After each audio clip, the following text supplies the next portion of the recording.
Hello, Wanderers. Welcome to a brand new roleplay series, and welcome back to the Game of Thrones mod for CK3. It has been a long time, and I have been itching to play this mod once more because although I am a fan of base game, and I am looking forward to exploring some other mods, as many of you know, the Game of Thrones is one of my favorite series, and probably the one that I know the most in terms of the lore and the characters and all those things.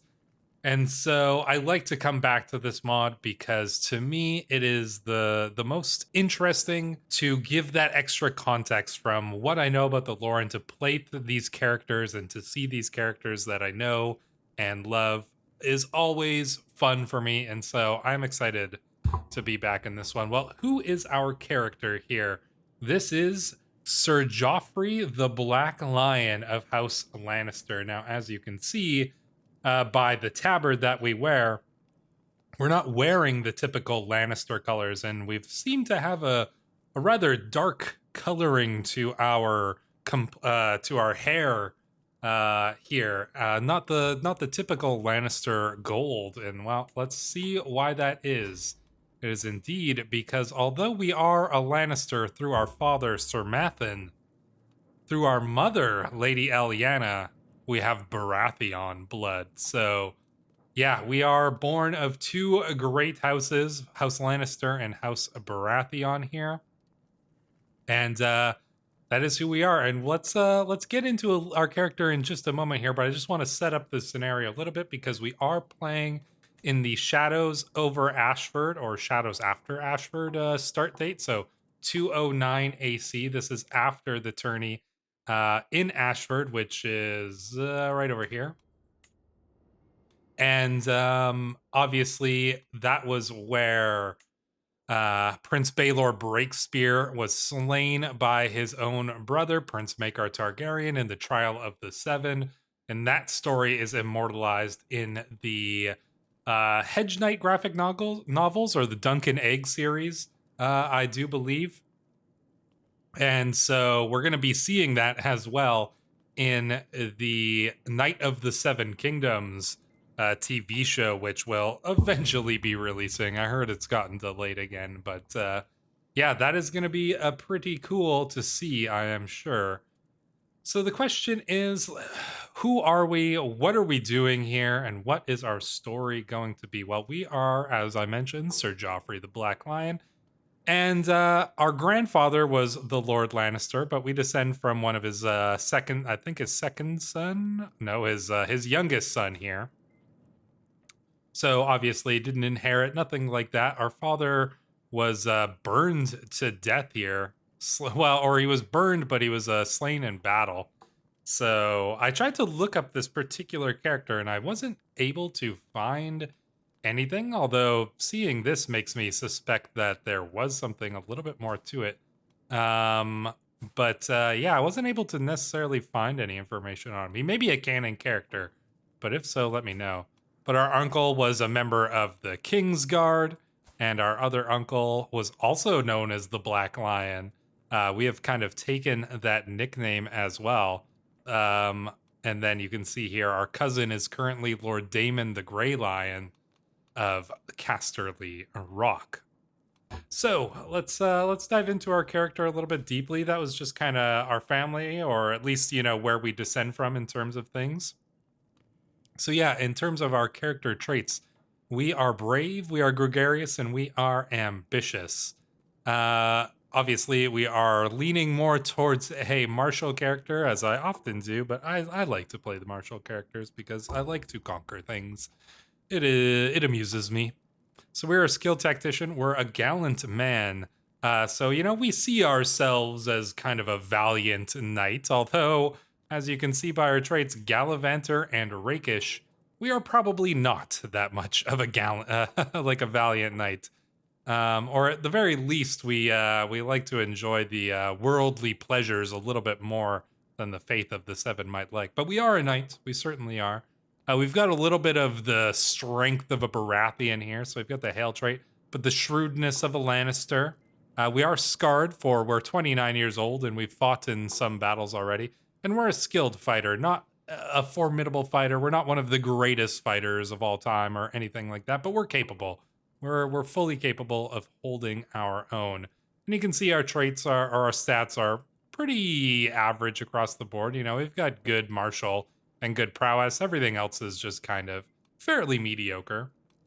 What is pretty interesting is the fact that we've got claims on the Westerlands and the Stormlands. So that is probably going to come into play at some point, I would imagine. So yeah, our character is he's, as you can probably imagine, you know, with this you know, the gregarious, ambitious, you know, rakish. This guy, he likes to go to the brothels, he likes to drink, he likes to party, he likes to hang around, you know, hedge knights and bastards and ne'er-do-wells. You know, that's the kind of people he likes to hang around with. So he's kind of got himself a little bit of a following, and he's kind of made himself a little bit of a pariah among his family members in House Lannister for when he was younger. He spurned his betrothal, the marriage betrothal that was meant for him. He spurned that and went off to go be a gallivanter, essentially. And now he's married himself to the lovely Mistress Lorella, who, as you can see, probably didn't necessarily have a noble upbringing. In fact, she was, well, she was a whore, and she caught the eye of Sir Joffrey here, and to spite his family even further, he married her, and that probably didn't make him a very good, you know, a very good friend of his cousin here, Lord Daemon. For, you know, he's kind of disgracing the name of House Lannister. We also have a bit of a rivalry with Sir Tybalt Lannister, and that's because we picked on him when he was a kid. So, you know, and he, you know, presumably he deserved it. But yeah, we've got a little bit of a rivalry going with Sir Tybalt there. But yeah, so we kind of left the Westerlands on pretty bad terms, and you know, we were gallivanting across the Riverlands and across you know, the Crownlands, and then we eventually, you know, made our way down to the Reach and to Ashford here, and that's where we met Mistress Lorella here, and you know, took her to be our wife, and then all the events at Ashford went down, and well, considering how things played out there, we decided that we would go to the court of our uncle, Lord Paramount Arion Baratheon here. And our uncle does actually seem to like us at least a little bit here. And that's because we've got pretty good relations between a couple of his sons. So two of his sons are our friends. I probably imagine that maybe at some point we actually were like a squire for Lord Paramount Arion here. And that's probably why our uncle favors us a little bit, despite the fact that we are, you know, kind of a bit of a rogue, to say the least. But our uncle, you know, he likes us, and you know, maybe our mother was, you know, one of his favorite sisters, perhaps even. And so, yeah, I like to think that our dear uncle here has a bit of a soft spot for us. So he's kind of let us hang around Storm's End for a little while, and you know, we've developed ourselves a couple of roguely followers here along with us, and we'll take a look at those, because yeah, we are playing as a landless character, and you know, we've got some plans for that. But let's take a look at some of our relationships. So as mentioned, we've got that rivalry with Sir Tybalt here, and we've got a few friends. So Sir Simeon Baratheon, this is one of the sons of our uncle here. So Sir Simeon is our friend. He's the heir to the Stormlands. So if we were the squire for his father, obviously we would have, you know, known each other well and grown up together. And then we're also friends with our uncle's bastard son, Sir Rogar Storm. You can see that Lord Paramount Arion has a bit of a lustful side to him, so it's no surprise that Sir Rogar is is a bastard child of him, and he's got the strength of a Baratheon with him here, and we've developed a pretty good friendship with him there. And obviously, you know, it's a lot that involved a lot of drinking and a lot of fighting, as one can imagine. Our other friend here, Sir Simeon, is the father of the well-known Sir Lionel the Laughing Storm, who you probably will well know. Somebody remind me if I'm wrong, but is Sir Lionel is Robert and Stannis and Renly's father, correct? I believe I'm correct about that, but I may be wrong. I may be missing a generation in there, but I think that that's right. Let me know down in the comments if I'm messing that one up. But I'm pretty sure the Laughing Storm is Robert's father there. Maybe not. Might be wrong. It's been a little while since I've caught up on my lore, but yeah. So we're here in King's Landing. There, we've got our friends. We've got another friend here, Lance. This guy's definitely a roguish sort, as you can see by his traits here. You know, he grew up, you know, probably in Lannisport here, because he is a Westerlander. But yeah, he would have grown up in Lannisport, and you know, we probably made a friendship with him, despite the fact that our family would not approve of us, you know, becoming friends with such a villainous type of man here. But become friends we did, and so Lance is one of our friends. We have our ward as well, and our ward is Damon Hill. He's a young Lannister bastard. He's actually our nephew. He is the son of our sister Joanna Lannister here. And Joanna, as you can see, fornicator, holy sister.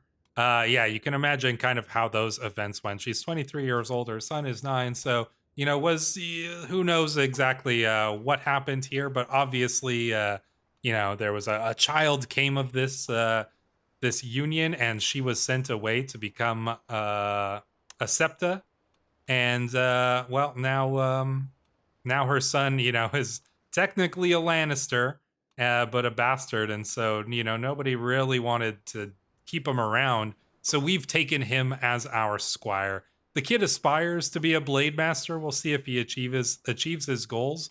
But, you know, he's our nephew, and we're going to look after him. And nobody else was going to do it anyways, because he's a bastard. And that's, you know, nobody really cares for them, especially one who's like, you know, so far descended from the main ruling branch, right? Like nobody's got much time for him. He'd rather come with us anyways and go on adventures. Like, why wouldn't you?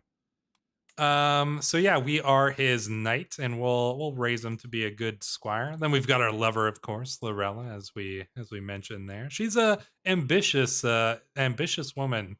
And despite her young age, she's got a clever mind to her, and so she probably, you know, weaseled her way into the bed and into the heart of Sir Joffrey here, and for good reason. I mean, the man's got prospects, but not prospects in the Westerlands, and probably no prospects here in the Stormlands either, because, you know, what are you gonna do when you're this type of person? You know, you're a good warrior, but you don't really like to, you know, you've got no claims to it, or you have claims, I guess, you know, pretty weak claims, but you're not going to inherit anything.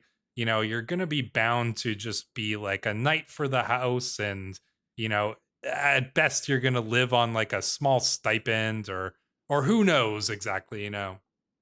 It sounds boring, whatever it is, and Sir Joffrey doesn't like boring, so he's come to Storm's End, and he's got a plan, and that plan involved sailing to Essos, because Essos is where a man with a sword and a bit of bravery and a bit of cleverness can make his fortune, and that is exactly where we are going to be going. And as you can see, Pentos is in a war with Bravos, and so perhaps an entrepreneuring mercenary might be able to find himself some work in those lands, and that is exactly what we plan to do. So we've got our vagabond ragamuffin band of followers here.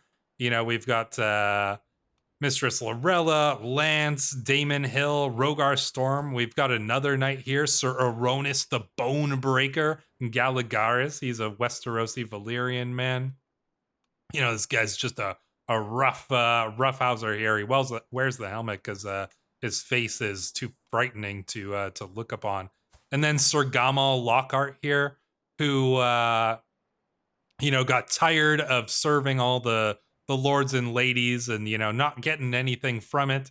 And so although he's a little bit of an older knight, hedge knight, he has decided to come with us as well in search of his own fortune, and hopefully we'll find it. So you can see we've got a couple knights here. We've got 5 of these lion knights.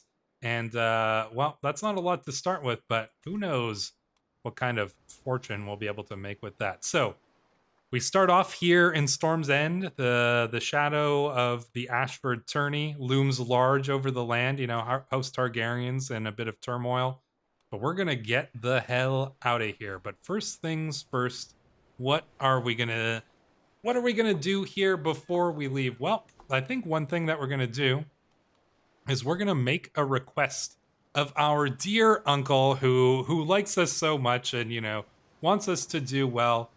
We can make one request from him. I don't want to rent men-at-arms or a captain. We don't really need a captain. We don't need a marriage.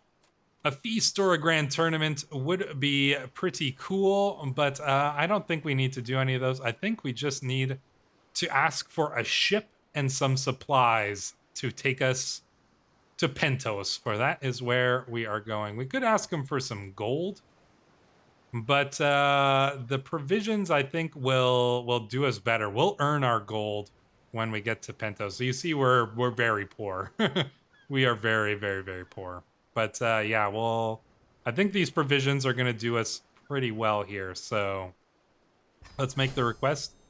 Lord Paramount Arion Baratheon accepts our request for provisions. So we're loaded up on provisions here. And I consider the provisions to be kind of our ship as well, because we're going to use those provisions when we sail across here to Pentos. And that is exactly where I want to go. So let's go over here, and we're going to move here.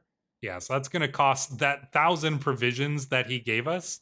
Literally is just the ship that is taking us across here. So that is exactly what we're gonna do. Do we need a ship captain? I don't have money. I can't afford the ship captain.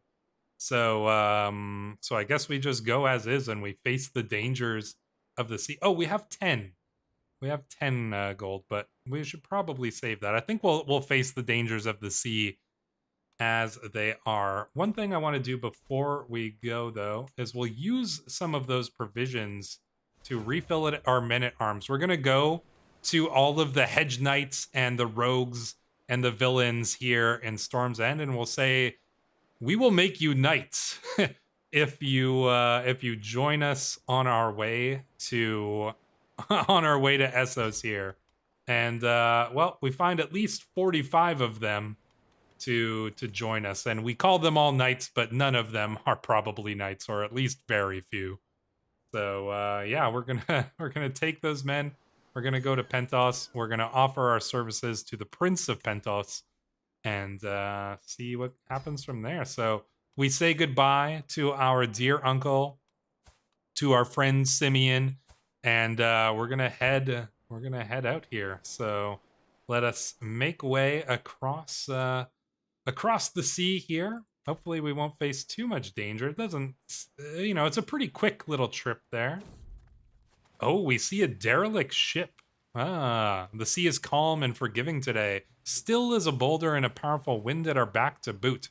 It seems it'll be an easy day for the rowers below, but then I spot the mangled corpse of a ship buried nose first into some jagged rocks just ahead. There doesn't appear to be any survivors, and the rocks would be no trivial thing to navigate, yet I feel compelled to go and investigate. Let's investigate. Yeah, I mean, we might find something of value. Oh, just as everyone had assumed, there were no survivors of the wreck. However, the clothes and good left on the corpses would indicate that this was once a wealthy trading ship. Among the wreckage, I see exotic goods and luxurious clothing still intact, save for being a little wet. No doubt these items will fetch a good price once we make it ashore. A good find. Hey, look at that. 10 extra coins. Ooh, but there's danger. As we head towards the Prince's Quarter, we stop in our tracks for a short break. Oh no, Rogar's been bitten by a viper. Eventually oh no, the venom is taking its toll. Hopefully with time he will recover. Maybe someone in the shore of Pentos can help. Oh man, I don't have... Do we... he is our friend. Let Lance have an extra serving at supper tonight? Alright, I think we can let him have an extra serving here. And he's recovered from the venom. He just needed a good meal. Lance. You know. Well, we got some prestige for that anyways. And here we are. We're gonna sail into the Bay of Pentos. And yeah, we're gonna see if the Prince of Pentos here will accept our money in his war against the Bravosi. We'll see. There we go. We visited the Temple of the Lord of Light in Pentos. Well, that's nice. And we gain, like a bunch of lifestyle experience, which is always nice. The question is, can we offer military assistance? Is that the best way to do it? Because there's always two options, isn't there? You can offer military assistance or offer to join war. This would... No, we got to do the offer military assistance because that's how you get the money. Although... Yeah, we're going to do that. We'll see. I think we'll do it anyway. We only got 50 knights, so... Let's see if he accepts our offer here. All right, so he has accepted. We are now officially a mercenary here. I'm gonna take our helmet off here because I prefer to see what our character looks like. Oh, we're wearing that crown. No crown necessary. All right, let's go in and let's raise our army first. So we've got 54 men. That's not very many. But, looks like the Pentoshi army is, well, we didn't make it in time to assist them, but, well, that is, we'll start making our way out there. We'll see where they run away to. Damn, maybe we should have joined the Bravosi side. Well, we'll, look there. We've got the Lysini, though, are coming to assist us. Maybe we should join the Lysini army? No, let's meet up with the Pentoshi army here. And let's hope that they join up with the Lysini. That should... Oh yeah, this will give us the advantage. I think we picked the right side. I think we picked the winning side here. I guess we'll join in the siege. And let's attach our army here. So this is us being mercenaries for the first time. You know, we've got our followers here. We're prepared to prepared for war. You know, a lot of our men have fought. You know, we do know how to fight, and we're gonna do our best job. Oh, our wife is pregnant. I guess we must have done the deed before we went off to battle. I shall make an offering to the mother. Cannot wait to hold the babe in my arms. No, we don't need to make an offering. We barely have any money. And we ain't making much money either. Oh, yes. And the Great Spring Sickness has started. I'm surprised we didn't see a pop-up for that.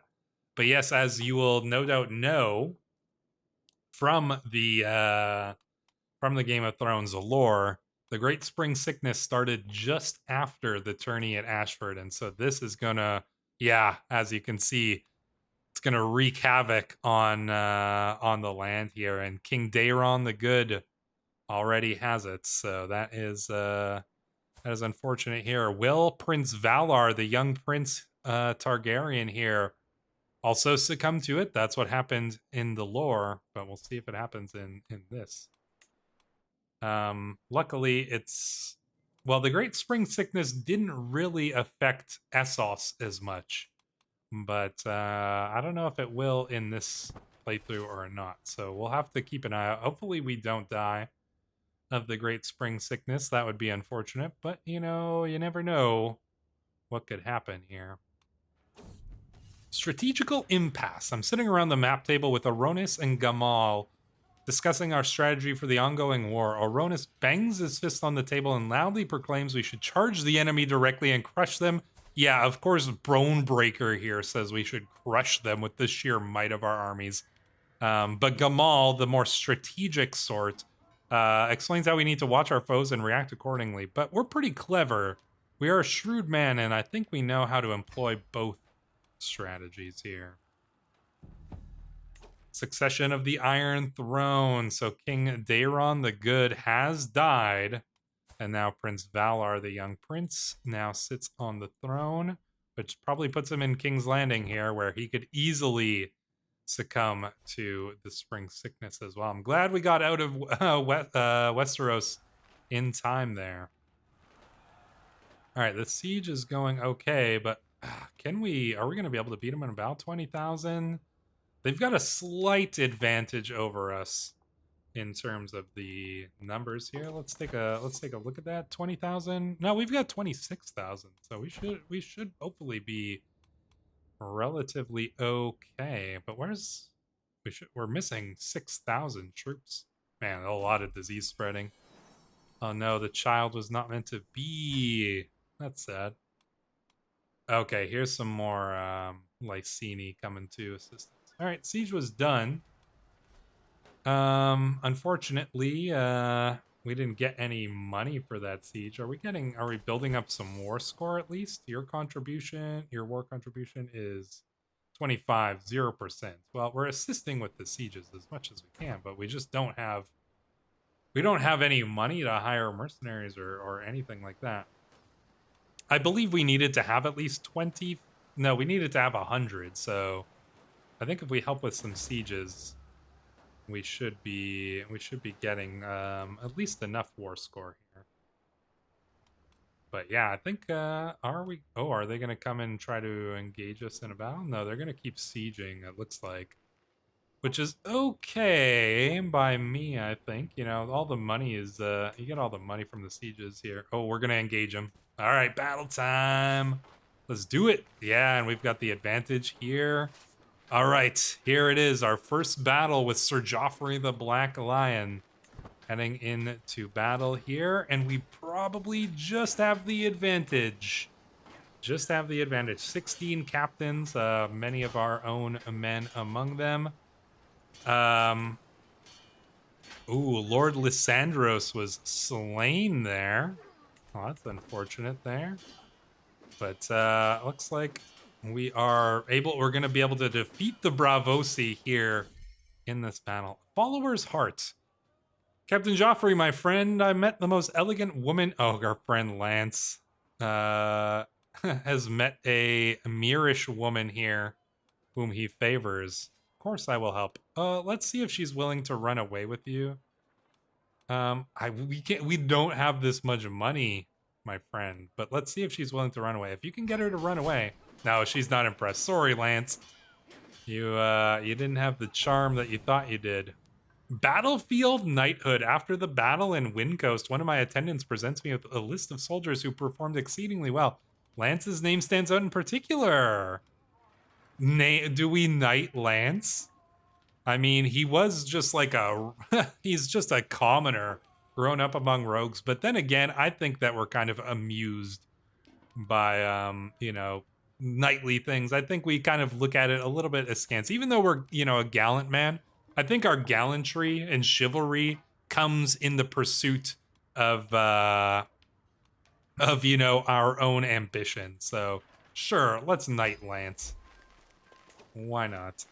There we go. How much contribution are we at now? 83. Not so bad. All right, so there we go. How's that spring? Oh, boy. Oh, look at that. My gosh. How many people? It's already killed 362 named characters here. Valar the Young Prince has still survived, though. Oh, but Prince Rhaegal has succumbed to it. Yeah, I mean, the question is, well, King Valar now. How's our other family doing here? Seem to be doing relatively okay. Gowan Baratheon's got it. That's unfortunate. Oh, it's made its way into the Westerlands as well. We'll see what happens with with the Lannisters over here, but yeah, that's rough, man. Look at it, just that is the spring sickness, man. It is not good. Oh no, I'm pretty sure that was yeah, our sister died of the spring sickness. Yep, it's gonna take people. Going to take them. Let's take a look at that battle, by the way, because sure there was some things in there. Oh, nice. A Rogar, Aronis, Gamal. All of them got, yeah, all of them did well. Nice. Let's see there. Yeah, pretty good. Good showing by our knights here. All right, so we're gonna we'll stick with the army there. Looks like we might try to engage in one more fight. Oh yeah, looks like we are. Here we go. Another battle. Let us defeat the enemy here as best we can. And we will attempt to earn our fame and our fortune here. We're probably not going to get too much money out of this, but it might be just enough, you know, getting the Prince of Pentos as one of our friends and, you know, potentially a patron of ours could be pretty good. Oh, nice. Rogar Baratheon. Oh, Rogar was wounded, but he did slay one of the enemy commanders there. So that is excellent. Yeah, not too bad. If we could capture a prisoner, that would be nice. That would be the ideal, because then we could get ourselves, like, if we could capture the Captain Rogo here. All right, well, this war score is going pretty good anyways. All right, let's see here. Battlefield Knighthood. Master Gazzaro? Nah, I don't think we can knight him. This guy's not even one of our court, and he's not Faith of the Seven. I don't think we're that. You know, we're not that ignoble. Oh, looks like another battle here. Looks like we're just going for a battle war score here. And let's see if we can pull off a victory here. It looks like we did pick the right side to fight upon here.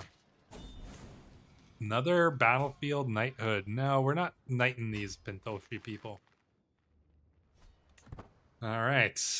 How are you guys doing over here in the... Oh, he's become a blade master. Interesting. And he's got himself a new crown. How's your family doing over here, though? Yeah, still alive.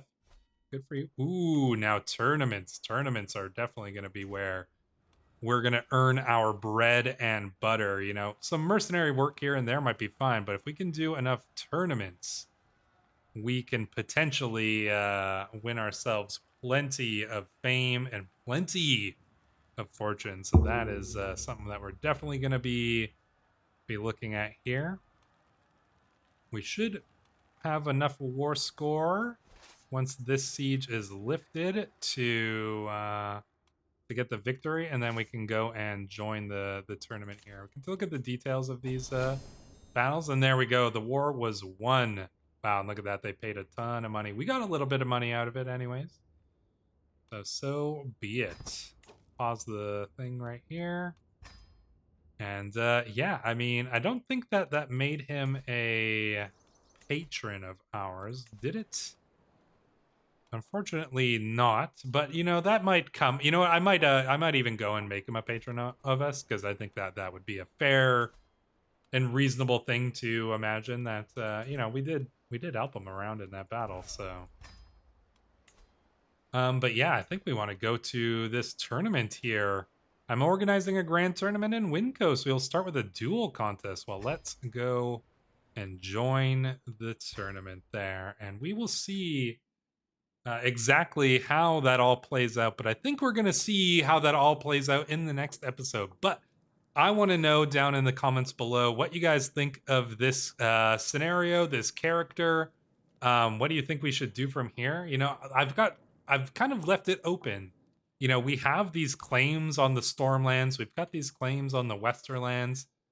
You know, but potentially we could just become, you know, a mercenary and, you know, make all of our money and, you know, fighting through here. And then who knows, maybe, you know, build a little kingdom down here in the Disputed Lands. Or maybe we go and become a pirate and, you know, take over something in the Stepstones. There's a lot of different possibilities, and I want to know what you guys think would be the coolest. So let me know down in those comments. I'll definitely be looking forward to reading them. I think that this is where we shall end things off.